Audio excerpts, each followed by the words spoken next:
Thank you for staying with us. Our second big story also feeds in our next guest, but it has to do with basic education and the way forward, now that we have dates for reopening. Joining us, Dr. Clement Apak. He is ranking member on Parliament's Education Committee. He also happens to be Member of Parliament for Wilsa South. Doc, a very good morning to you. Yes, good morning to you and greetings from Wilsa. I believe this is Evans. Pardon me? Is it Evans? This is Benjamin Akakpo. Pleasure to Very have you. well. Good morning. It's a pleasure. I am the deputy ranking member.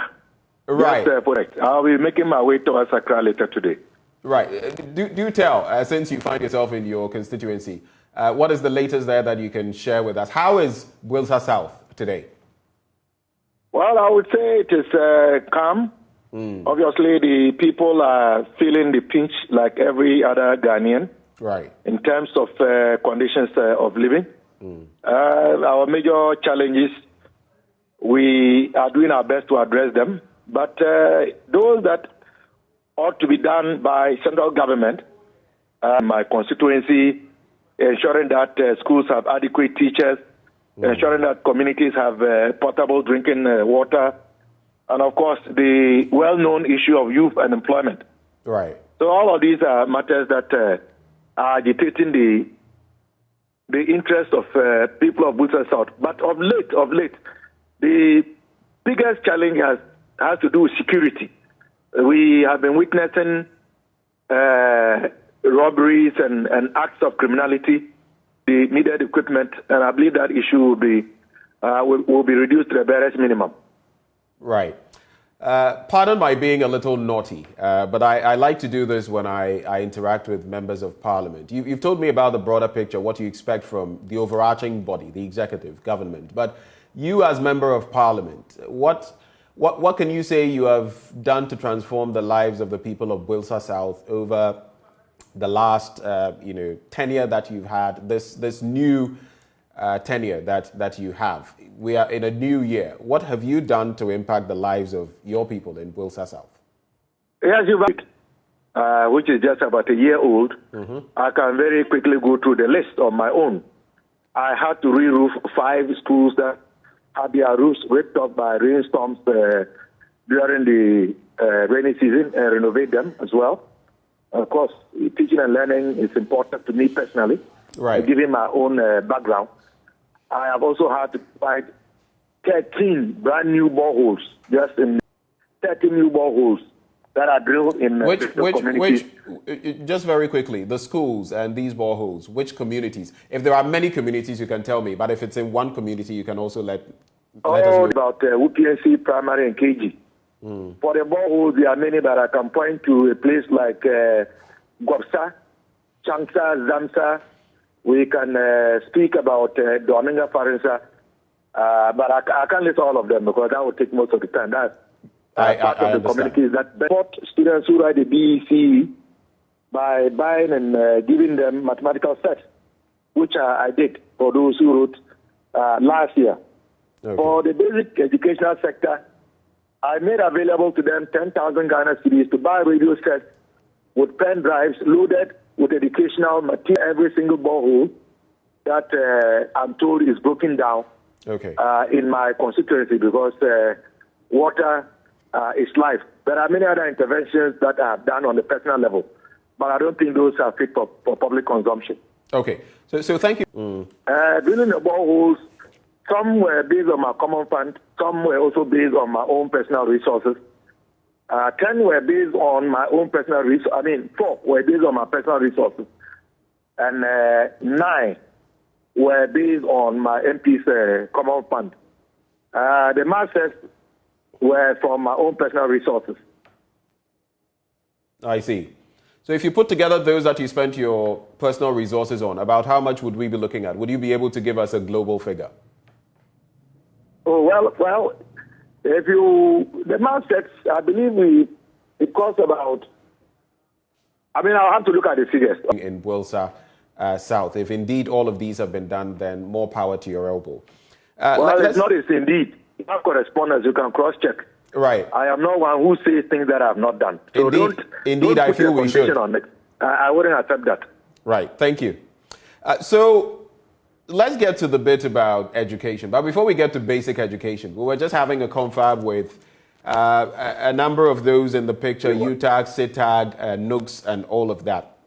You have been speaking, you've been sharing your thoughts on the ongoing strike, industrial action by UTAG and other bodies. While you say that it is unfortunate the lecturers have embarked on a strike again, you talk about the fact that the employer has not done the right things, and you talk about overburdening lecturers, you talk about the poor conditions of service and all of that. Engaging them, they have shared their own thoughts about the way forward. Why do you still Parliament's Education Committee? What do you think we should be doing to ensure we don't end here again after we resolve this impasse? Well, you've asked a very important question. What is going on is self-evident. I mean, we have first-year students who, in the apex institutions of our nation, cannot be the most palatable. They reported only a few days ago, and since they have reported, the lecturers who are supposed to be in the classroom teaching them have put down their tools. And the reasons are very simple and straightforward. And as I've said, we ought not to be blaming lecturers. We ought to be blaming the employer, in this case, government, for failing to fulfill its obligations, including pledges and assurance.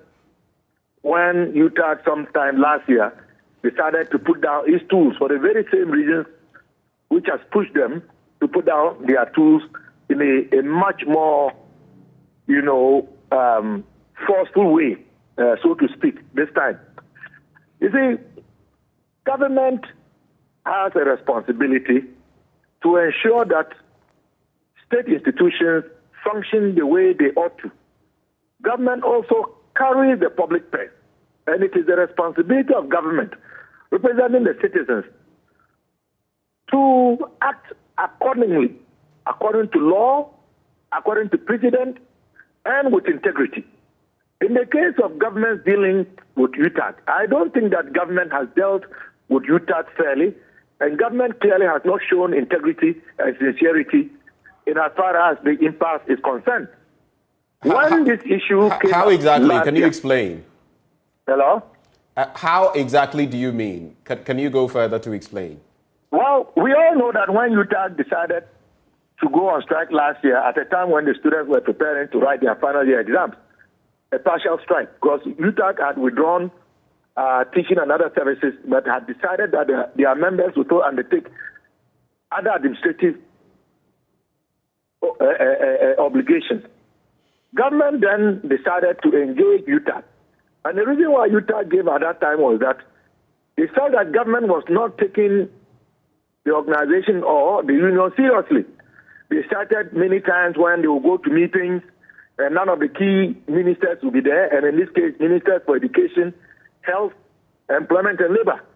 Times when only one minister out of the three would be there.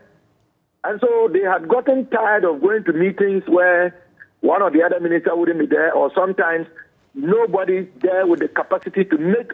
I remember they had resisted because they had lost faith in the government side. It took the vice president, current vice president, to intervene. And pledges were made that their issues would be addressed. Several months down the line, nothing had been done. And it's as a result of nothing being done that UTAG decided to go on a full-blown strike as we are currently experiencing. So if this issue is going to be resolved, it is going to have to take government to do the needful, because the assurances given and the pledges that were made were the reasons why UTAG decided to go back to the classroom last year. A lecturer and a member of UTAG myself, vis-a-vis all the issues I've enumerated in the statement that I just issued. I don't see how UTAG is going to renege or UTAG is going to pull back until something substantial, beyond and above talk, is put on the table.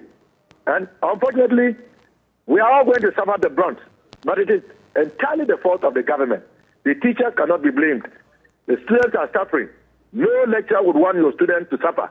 But when you are going on strike, The Fair Wages and Salaries Commission has actually said that it's looking at a review of the single spine salary structure. They talk about core allowances, evaluation, job evaluation factors, allowances. I mean, there are so many things they talk about here, all of the allowances and the premiums.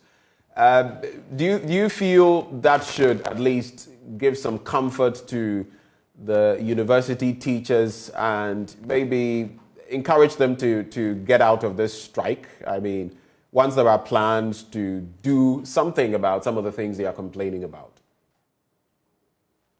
No, I don't believe this is going to be a reason for UTAG to withdraw the current strike action. It is so many times, and quite honestly, many labor unions are beginning to see the Fair Wages and Salaries Commission and even the National Labour Commission as doing the bidding of government and not being independent enough.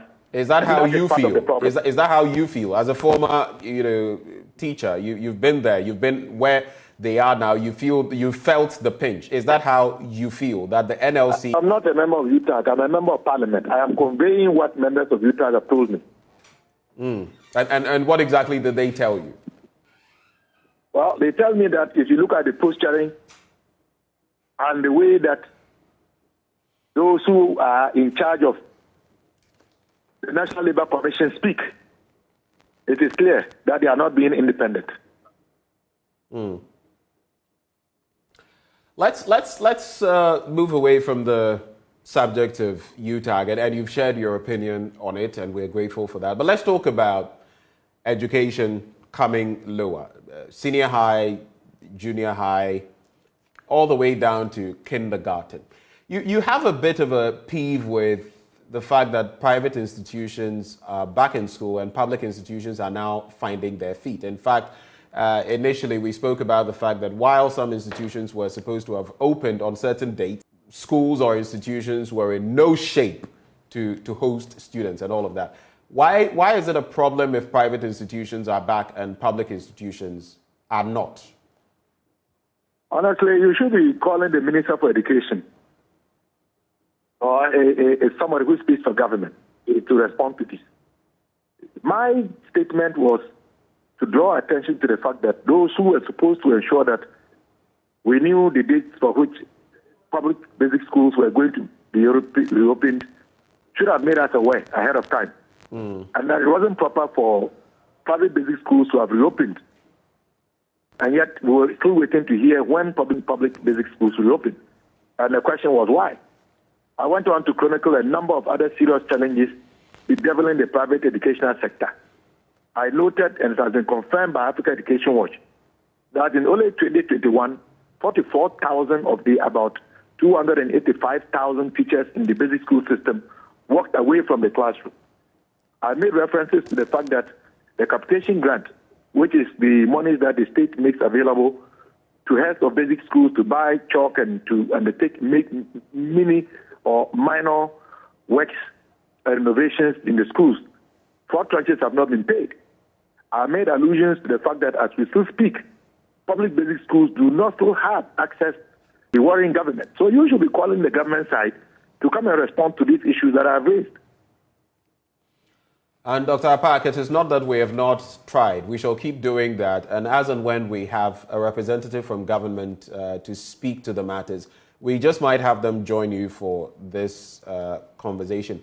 For those of you watching us, let me also let you know that we're going to activate the phone lines, especially if you're a parent or a guardian, to find out how this entire cocktail of delays and now dates being put out, how for certain, when we would go back to school, and all of that, when we'll take a break, when we would, So we'll put that number up in a bit so that you can also join the conversation and share with us what your thoughts are.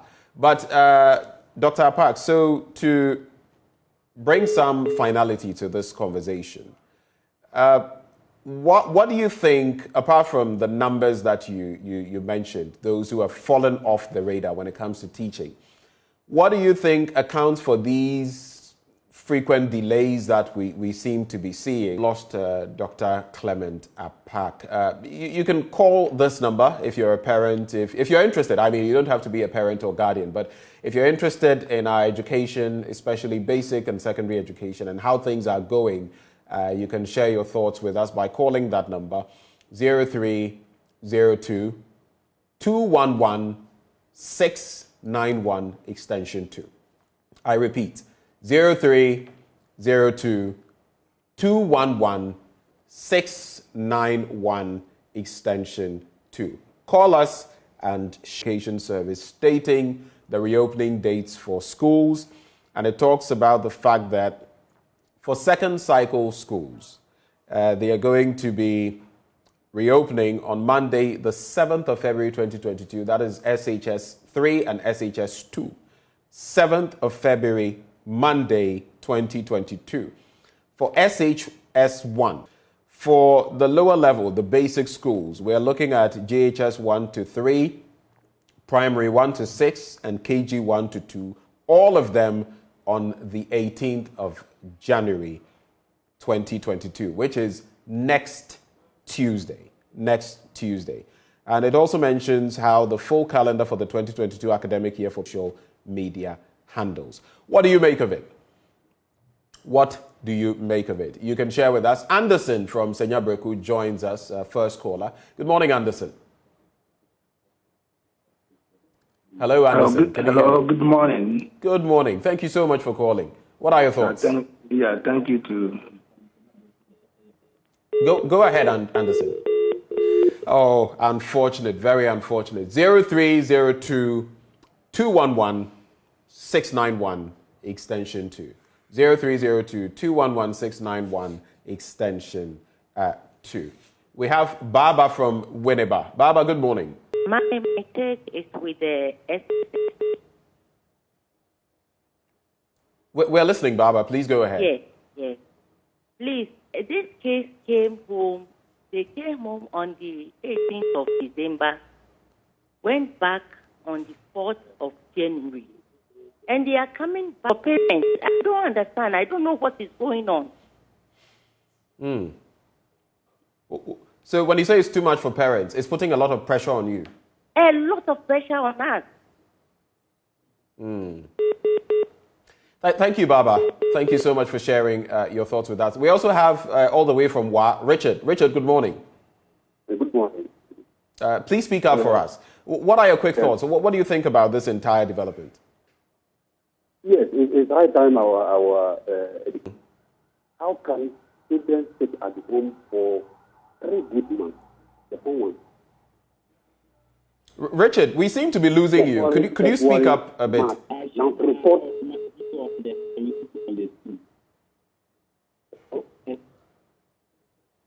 I don't think it's very clear what Richard is sharing. I'm actually struggling to hear what you're saying, Richard. Richard, are you still there? Let's go to King George in Kumasi. King George, good morning. Yeah, morning. Great. Please share your concerns. Yeah, thank you. That when the school, when we vacate, we don't know the actual time that we are going to reopen. Now the parents are kept in the dark, and all of a sudden they say 18th they are going to reopen. Now that they have to go and prepare. So I think the system will not help us. So I think they should make a provision for any time, we are about to reopen. It should be made known to them. Have to buy the exercise books and then, textbook and all those things. So they need to be aware. Right. Hello? Yes, I'm listening. So that the provision will be made for that. Okay. Then when you wait until you just say, next week we are reopening now, how would the parents be able to provide all those basic needs for their work? Right. Okay, so I think the government has to make a provision for that so that parents will be aware, as we were doing previously. Okay. Okay. Thank you, King George, for calling. So tight timelines you speak of. Let me broaden the conversation a bit before we pick our next caller. So you can also call us because being on strike as well, or what your thoughts are on that. You can share that as well with us, even as we talk about secondary and basic education. We have Mohammed from the Bono region. Mohammed, where exactly in the Bono region are you? I'm Kasim Mohammed Asiba. I'm from Bono region. All right. My problem is... Mohammed, I'm losing your voice. Yeah, I said hello. Mohammed, I don't know what it is, but you'd have to speak up. Hello. The sound. Mohammed, can you hear me? Yes, I can hear you. Okay, go ahead, but just speak up. I don't know whether it's the volume on your phone or something, but it's pretty low. Hello. Kasim Mohammed Asiba, talking from Bono region. Policymakers are not doing a good job. They are taking the last of the job. Well, right. We're struggling to get Mohammed on the line. It's unfortunate. Look, all of you who have not been able to connect, do try to reconnect with us and let's see whether the connection would be better. Sometimes these are just technical challenges. I remember Anderson couldn't speak to us and Mohammed as well. So do call that number rolling on your screens and let us get interactive. It's all on the back of education and the conversation. There's also the bit about the timelines now, the timetable when it comes to students returning to school from KG to the SHS level. Coming Tuesday for those from KG all the way to JHS, and then when it comes to SHS 3 and 2, we'd be looking at Monday the 7th of February, and then SHS 1, Monday the 4th of April. What is your take on that? Our next caller is from Kumasi. Akos, good morning. Good morning, sir. Thank you for joining us. What is your thinking on all of this? Seriously, our policymakers are relaxing on their job and they are doing nothing. That's my take. Because since the institution of the new curriculum, no textbooks for students and teachers. Teachers are doing their own math semester straight away. To be frank, it's stressful. How can a child of 7 years be in school for 6 months continuously? Really? It wouldn't help. So we are pleading with them to revise their policies and their decisions so that our students can get the best of education they got when they were going to school. Thank you. Thank you so much. We have Emmanuel from the Upper East region. Ima, good morning. Good morning, sir. Where in the Upper East are you calling from?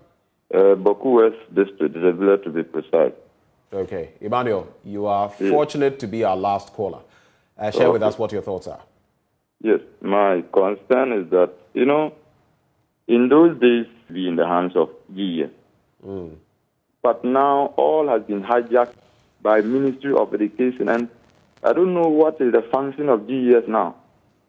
GES, they have the expertise to know what should go into the basic schools.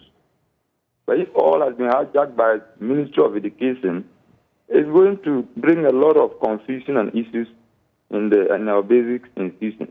So I will plead on the authorities. The politics in the education sector is becoming too much.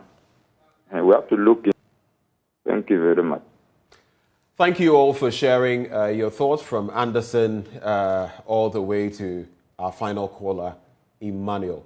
And we'll be engaging you. You can also engage us on social media. Let us know what you think about these developments, even as we speak to crucial policymakers. In the last leg of our conversation this morning, our third big story, we're going to be telling you about our black gold. ASEP has discovered that the GNPC intends to sell portions to the Cayman Islands company. We're going to be interacting with Kojo Yauche, who is Policy Lead, Petroleum and Conventional Energy with ASEP, and that is our very next conversation. We'll take a brief break and we'll be right back.